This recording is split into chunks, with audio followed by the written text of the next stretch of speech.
श्रीमद् भगवत गीता प्रथम अध्याय श्लोक 12। संबंध।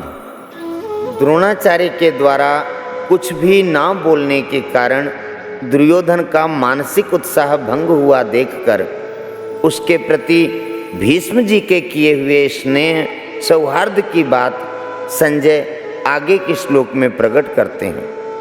तस्य संजनयन हर्षम कुरु वृद्धः पितामह सिंहनादं विनुद्योच्चैः शंखं दद्मौ प्रतापवान।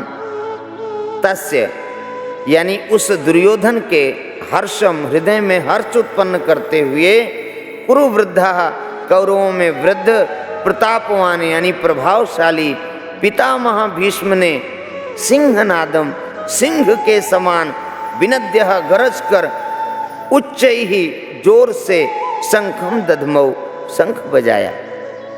तस्य संजनयन हर्षम यद्यपि दुर्योधन के हृदय में हर्ष होना शंखध्वनि का कार्य है और शंखध्वनि कारण है, इसलिए यहाँ शंखध्वनि का वर्णन पहले और हर्ष होने का वर्णन पीछे होना चाहिए। अर्थात यहाँ शंख बजाते हुए दुर्योधन को हर्षित किया ऐसा कहा जाना चाहिए, परंतु ऐसा ना कहकर यही कहा है कि दुर्योधन को हर्षित करते हुए भीष्म जी ने शंख बजाया। कारण कि ऐसा कहकर संजय यह भाव प्रकट कर रहे हैं कि पितामह भीष्म की शंख वादन क्रिया मात्र से दुर्योधन के हृदय में हर्ष उत्पन्न हो ही जाएगा। भीष्म जी के इस प्रभाव को द्योतन करने के लिए ही संजय आगे प्रतापवान विशेषण देते हैं।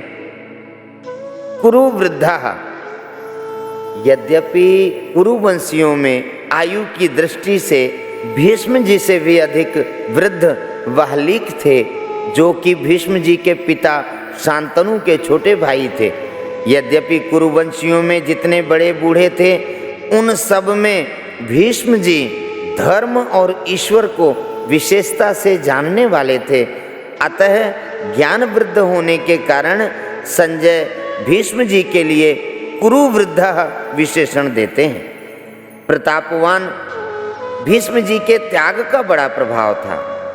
वे कनक कामनी के त्यागी थे, अर्थात उन्होंने राज्य भी स्वीकार नहीं किया और विवाह भी नहीं किया। भीष्म जी अस्त्र शस्त्र को चलाने में बड़े निपुण थे और शास्त्र के भी बड़े जानकार थे। उनके इन दोनों गुणों का भी लोगों पर बड़ा प्रभाव था। जब अकेले भीष्म अपने भाई विचित्र वीर्य के लिए काशीराज की कन्याओं को स्वयंवर से हर कर ला रहे थे, तब वहाँ स्वयंवर के लिए इकट्ठे हुए सब क्षत्रिय उन पर टूट पड़े। अकेले भीष्म जी ने उन सबको हरा दिया। जिनसे भीष्म अस्त्र शस्त्र विद्या पढ़े थे, उन गुरु परशुराम जी के सामने भी उन्होंने अपनी हार स्वीकार नहीं की। इस प्रकार शस्त्र के विषय में उनका क्षत्रियों पर बड़ा प्रभाव था। जब भीष्म जी सरसैया पर सोए थे, तब भगवान श्री कृष्ण ने धर्मराज से कहा था कि आपको धर्म के विषय में कोई शंका हो तो भीष्म जी से पूछ लें, क्योंकि शास्त्र ज्ञान का सूर्य अस्ताचल की ओर जा रहा है। अर्थात भीष्म जी इस लोक से जा रहे हैं। इस प्रकार शास्त्र के विषय में उनका दूसरों पर बड़ा प्रभाव था। पितामह इस पद का आशय यह मालूम देता है कि दुर्योधन के द्वारा चालाकी से कही गई बातों का द्रोणाचार्य ने कोई उत्तर नहीं दिया। उन्होंने यही समझा कि दुर्योधन चालाकी से मेरे को ठगना चाहता है, इसलिए वे चुप ही रहे।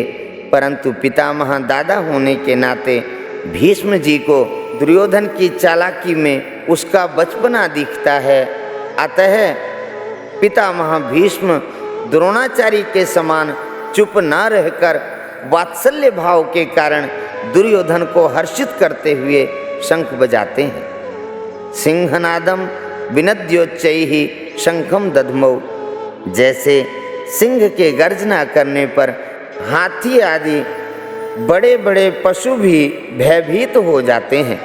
ऐसी ही गर्जना करने मात्र से सभी भयभीत हो जाएं और दुर्योधन प्रसन्न हो जाए, इसी भाव से भीष्म जी ने सिंह के समान गरज कर जोर से शंख बजाया।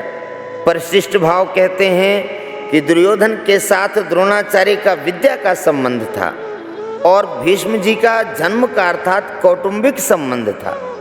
जहाँ विद्या का संबंध होता है वहाँ पक्षपात नहीं होता, पर जहाँ कौटुंबिक संबंध होता है वहाँ स्नेहवश पक्षपात हो जाता है। अतः दुर्योधन के द्वारा चालाकी से कहे गए वचन सुनकर द्रोणाचार्य चुप रहे, जिससे दुर्योधन का मानसिक उत्साह भंग हो गया। परंतु दुर्योधन को उदास देखकर कौटुंबिक स्नेह के कारण भीष्म जी शंख बजाते हैं। बोलिए श्री कृष्णचंद्र भगवान की जय।